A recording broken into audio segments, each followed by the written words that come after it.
नमस्कार, news one India में आपका स्वागत है। आपके साथ मैं धर्मराज सिंह। उत्तराखंड कोरोना महामारी का हॉटस्पॉट बनता जा रहा है। शहर शहर आग की तरह फैल गया है संक्रमण। अब पहाड़ के गांव में नया ठिकाना बना रहा है। ऐसे में स्वास्थ्य सुविधाओं की कमी से देवभूमि में मौत का आंकड़ा लगातार बढ़ रहा है। इन सब के बीच राज्य सरकार के पास संक्रमण को रोकने के लिए कोई प्लान नजर नहीं आ रहा। पहाड़ों पर कोरोना कर रहा वायरस की बमबारी। शहर शहर आग की तरह अब फैल गई बीमारी। देखो गांव गांव दस्तक दे चुकी ये महामारी। अब गांवों में कोरोना का कोहराम। उत्तराखंड के मैदानी जिलों के साथ साथ अब पहाड़ के गांव में भी कोरोना का कहर देखने को मिल रहा है। शहरों के बाद अब देवभूमि के गांव में कोरोना जमकर कोहराम मचा रहा है। बात पिछले 7 दिनों की करें तो कुल कोरोना मरीजों में से 27.5% पर्वतीय जिलों में है, जबकि 72.5% संक्रमित मैदानी जिलों में है। एक हफ्ते के भीतर उत्तराखंड में 45,484 कोरोना संक्रमित मिल चुके हैं, जिसमें से पर्वतीय जिलों में कुल 12,521 कोरोना मरीज हैं। बात अगर हम जिलेवार करें तो पौड़ी जिले में सबसे अधिक 2,258 कोरोना संक्रमित मिले। टिहरी में 1,916, चमोली में 1,553,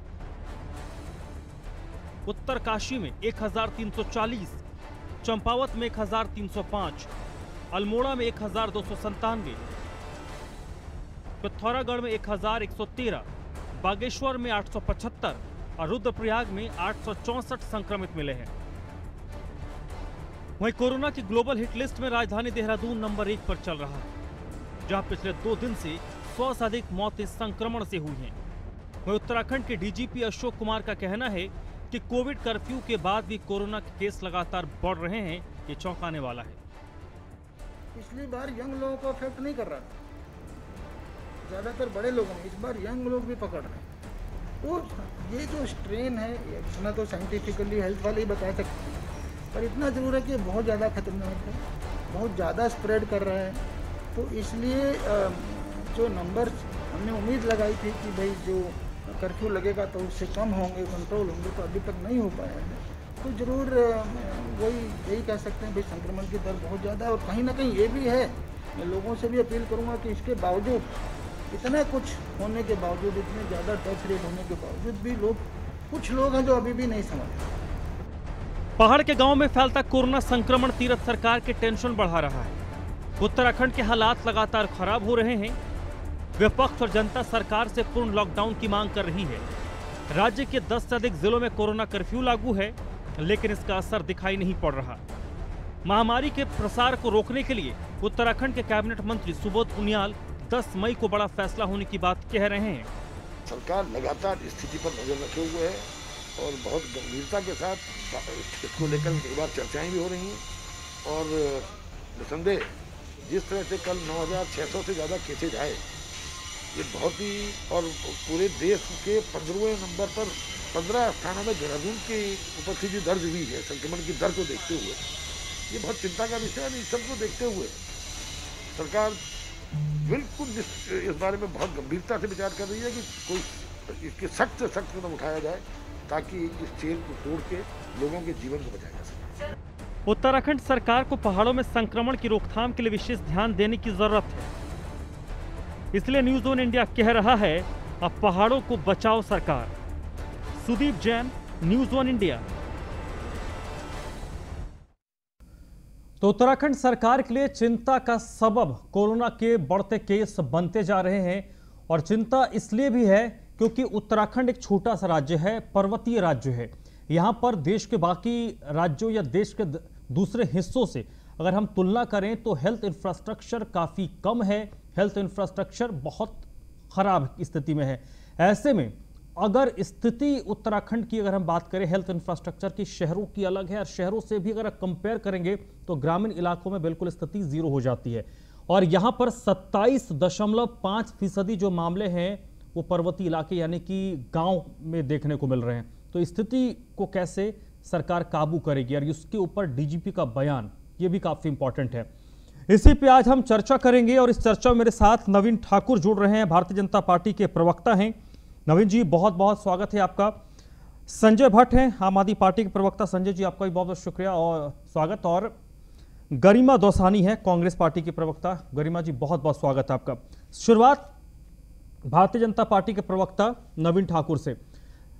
नवीन जी, चिंता की बात है कि उत्तराखंड जैसे राज्य में, किसी भी राज्य की अगर हम बात करें, और अगर ग्रामीण इलाकों तक कोविड के केस बढ़ जाते हैं तो सरकारों को चिंता करनी होती है। उत्तराखंड में हेल्थ इंफ्रास्ट्रक्चर गांव में काफ़ी कम है और वहां तक अगर स्थिति खराब हो रही है तो सरकार क्या रोड मैप लाएगी? ऊपर से डीजीपी साहब ये कह रहे हैं कि हमने कोरोना कर्फ्यू लगाया लेकिन उसका असर नहीं दिख रहा। देखिए धर्मराज जी, ये निश्चित रूप से चिंता का विषय है कि देश के 15 शहरों में देहरादून शुमार हो गया उत्तराखंड का, और 10,000 तक जो है संक्रमितों का आंकड़ा यहाँ पहुंच रहा है। सरकार लगातार जनता से अपील भी कर रही है कि कोविड के नियमों का पालन करें, भीड़ ना बढ़ाएं, लेकिन कुछ लोगों की लापरवाही की वजह से ये आंकड़ा जो है फैल रहा है। ग्रामीण क्षेत्रों में जो हमारे प्रवासी भाई बाहर से आ रहे हैं उनके कारण भी जो है थोड़ा संक्रमण ग्रामीण क्षेत्रों में बढ़ा है, लेकिन सरकार युद्ध स्तर पर इससे निपट रही है। सरकार की जितनी तैयारियां हैं उसमें जो है सरकार अपने सारे संसाधन झोंक रही है। ग्रामीण क्षेत्रों में हम लगातार जो है टेस्टिंग कर रहे हैं, ट्रेसिंग कर रहे हैं, उसके बाद लोगों को आइसोलेट कर रहे हैं। और अब हमने जो है, जो व्यक्ति ग्रामीण क्षेत्रों में कोरोना पॉजिटिव पाया जाता है और जिसकी कंडीशन कोई ज्यादा खराब नहीं है, केवल उसमें लक्षण नहीं है, कोरोना पॉजिटिव पाया जाता है, उसको कोरोना किट घर पर ही उपलब्ध करा रहे हैं ताकि वो घर पर ही आइसोलेट रहे, घर पर ही उनका इलाज हो सके। ई संजीवनी के माध्यम से उनको नहीं सर ठाकुर साहब, आपने जो बात कही, आपकी बात को ही मैं आगे फॉरवर्ड करता हूं। आपने कहा कि जो प्रवासी लोग आ रहे हैं उनसे स्थिति खराब हुई है, उनको आइसोलेट करने की बात की जा रही है। क्या कितने बेड्स थे, कितने बेड्स आपने बढ़ा दिए, कितने आईसीयू थे, आईसीयू बढ़ा दिया, वेंटिलेटर्स आपने बढ़ा दिया? ये आंकड़ों की बात है, आप तक ही आप रखिए, अपने लोगों को बताइए, सुविधाएं दीजिए, बेहतर है। गरिमा दौसानी, आप बताइए कि राज्य सरकार वाकई, जब राज्य का सबसे बड़ा पुलिस का अधिकारी ये कह रहा है कि हमने कोरोना कर्फ्यू लगा दिया लेकिन उसका असर नहीं दिख रहा, इसका मतलब वो संकेत दे रहे हैं, अगर जैसा कि ठाकुर साहब ने कहा कि लोग मान नहीं रहे, कुछ लोग हैं जो नहीं समझ रहे, तो अगर विनय से लोग नहीं समझ रहे हैं तो भाई तो दिखाना पड़ेगा। नहीं, देखिए इसमें कहीं जड़ में इसके गड़बड़ चल रही है। अगर आपका कर्फ्यू होता क्या है, पहले तो ये बताएं ना कि कर्फ्यू का मतलब क्या है। आप सीधे धारा 144 क्यों नहीं लगा रहे कि कहीं भी 4 आदमी से ज्यादा एकत्रित नहीं दिखाई पड़ेंगे?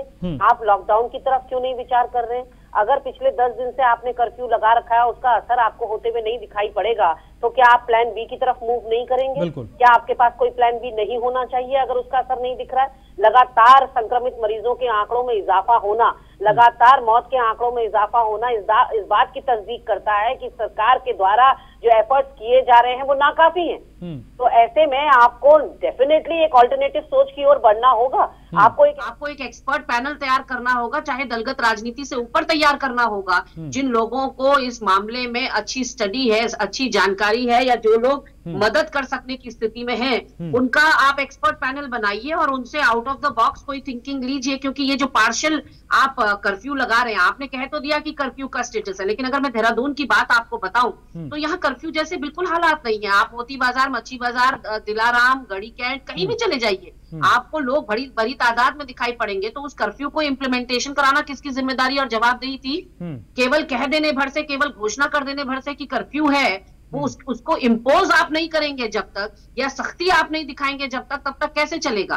और निश्चित तौर पर इस बात को सहमत मैं हूं, इस बात को मुझे मानने में कतई गुरेज नहीं है कि व्यक्ति का स्वविवेक भी एक चीज होती है, सेल्फ डिसिप्लिन भी एक चीज होती है। शायद लोगों में अभी वो डर या भय जो पिछले साल जिस तरह का उनका डिसिप्लिन था, सेल्फ डिसिप्लिन, वो देखने में नहीं मिल रहा है और बड़ी तादाद में लोग बाहर आ रहे हैं, जिसका खामियाजा जो है वो भुगतना पड़ रहा है इस तरह से कि 8, 9, 10 हजार तक आंकड़ा चला गया। और अब तो उत्तराखंड की दुर्दशा पे दुर्दशा होती चली जा रही है, बद से बदतर हालात हो रहे हैं। जो ये ग्रामीण अंचलों की बात कर रहे हैं, परसों के समाचार पत्रों में ये मुख्य रूप से खबर छपी थी कि ग्राम प्रधानों ने मना कर दिया क्वारंटीन सेंटर्स की इंतजामी के लिए, क्योंकि उन्होंने कहा ना हमें कोविड वॉरियर्स या फ्रंटलाइन वॉरियर्स के रूप में आपने रखा। हम क्वारंटीन सेंटर्स का इंतजाम करें, यहाँ कोरोना पॉजिटिव मरीजों को रखें, तो हम अगर पॉजिटिव हो जाएं उसका कौन खामियाजा भुगतेगा, हमारे परिवार को कौन देखेगा।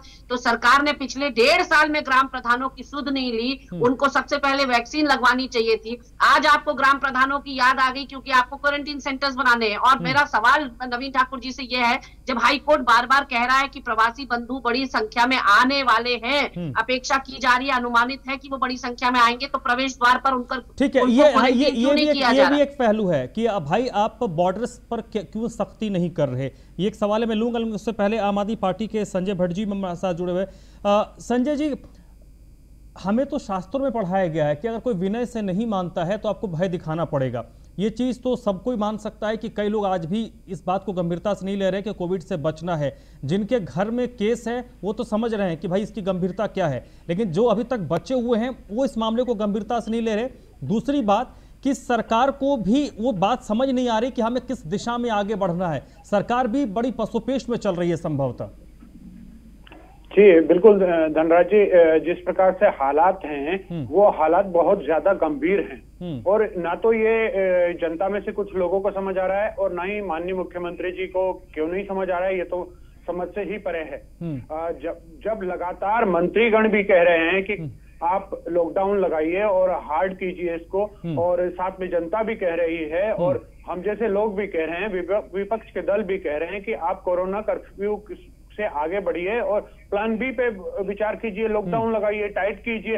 पिछले साल भी आप लोगों ने टाइट किया तो बहुत अच्छा परिणाम उसका देखने को मिला कि हमारे यहाँ ज्यादा फैल नहीं पाया।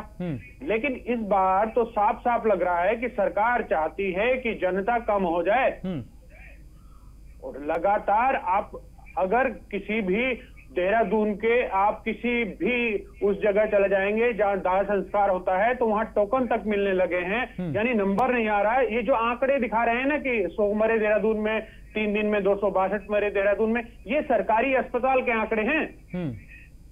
अगर 262 3 दिन में मरे का आंकड़ा है तो आप 6 महीने बाद RTI लगा लीजिएगा कि कितने डेथ सर्टिफिकेट बने हैं इस दौरान, तो आपको पता लग जाएगा कि जितना दिखाया जा रहा है उससे कम से कम 5 गुना।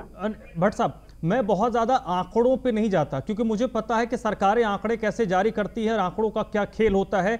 वो आप भी समझते हैं, वो बीजेपी वाले भी समझते हैं, वो कांग्रेस वाले भी समझते हैं। भले भला हो सकता है उत्तर प्रदेश में शासन भारतीय जनता पार्टी की है, लेकिन कांग्रेस के भी कहीं शासन है, तो आंकड़ों का जो क्या खेल चलता है ना, उससे कम से कम हम और मेरे जैसा आप जैसे लोग तो भली बात ही समझते हैं। यहां पर नवीन ठाकुर साहब 2 बातें हैं।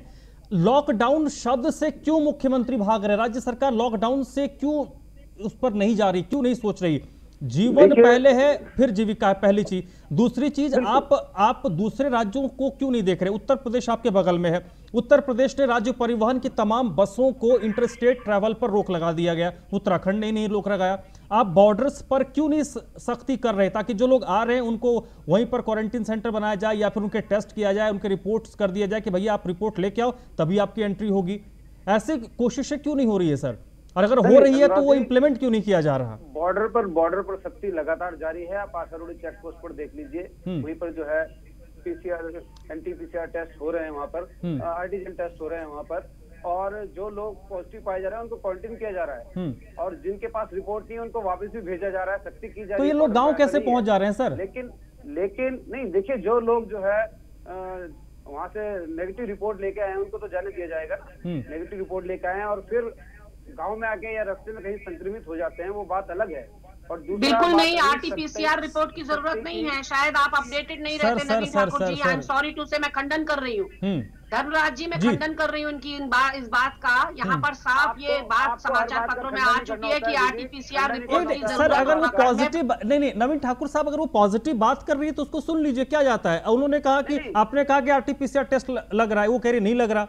नहीं, बिल्कुल नहीं। समाचार पत्रों की मैं बड़ी जिम्मेदारी के साथ आपको बता रही हूँ। मैं समाचार पत्रों की और बहुत प्रतिष्ठित समाचार पत्रों की आपको पढ़ने दिखाऊंगी, उसमें साफ ये उसमें साफ ये कहा नहीं गया नहीं, है एक कि मिनट गरिमा जी, एक मिनट आने चलिए, के लिए- नहीं ठाकुर साहब मैंने मान लिया, एक मिनट ठाकुर नहीं, साहब आप मैंने मान updated लिया, नहीं गरिमा जी रहते, एक मिनट, भाजपा के प्रवक्ता ठाकुर तो साहब इसमें हम मैंने क्या मान करें लिया बताइए, सर ये आपकी updated बात, मैंने रहना आपकी चाहिए बात इनको। मान ली। गरिमा जी सुन लीजिए, ये तो सुनते ही नहीं है बिल्कुल भी ना, इनके और प्रवक्ता ही बड़े धैर्य से सुनते हैं, बहुत सारे लोग बड़े धैर्य से बात चलिए करते नहीं हैं। पर्सनल, मैं इनसे request कर रहा सबका हूं अपना कि आप तरीका दैनिक होता है जागरण सर, उठा कोई के वोकल देख होता है। आप गलत जानकारी दे रहे हैं ना ठाकुर जी, आप सर गलत प्रवक्ता आप जानकारी भी दे हैं, रहे हैं। प्रवक्ता चैनल में वोकल बैठकर होते कैसे हैं, सुन लो पर्सनल बताइए? मत पर्सनल मत दैनिक होइए। जागरण में है नहीं फ्रंट पेज पर, गरिमा जी गलत आप जानकारी दे रही हैं। दैनिक जागरण उठा के देखिए अभी आप, अगर आपके पास है निकालिए अभी मोबाइल, चेक करिए फ्रंट पेज।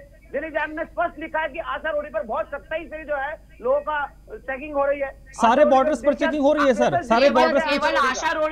केवल आशा रोडी क्या प्रवेश द्वार है उत्तराखंड का? पहले नहीं, मुझे ये उत्तराखंड बताइए। का केवल आशा रोडी है क्या प्रवेश द्वार उत्तराखंड का? ग्रामीण अंचल का जो कुमाऊं जा रहा है उसको आशा रोडी से क्या मतलब है? अब आपने बात घुमा दी, अब आप बात घुमा रही नहीं, मैं बात नहीं घुमा रही हूँ। ये समाचार पत्रों की एंकर महोदय, इनको सुनना, इनको विपक्ष को सुनने की आदत डालनी चाहिए। इन्होंने देखिए अपने एक्सपेरिमेंट, सत्ता पक्ष ने अपने सारे एक्सपेरिमेंट कर लिए नवीन ठाकुर जी, और आपके सारे एक्सपेरिमेंट जो है वो आंधे मुंह गिर चुके हैं। अब आप फेलियर, बहुत ग्रेसफुली अपने फेलियर को एक्सेप्ट कीजिए।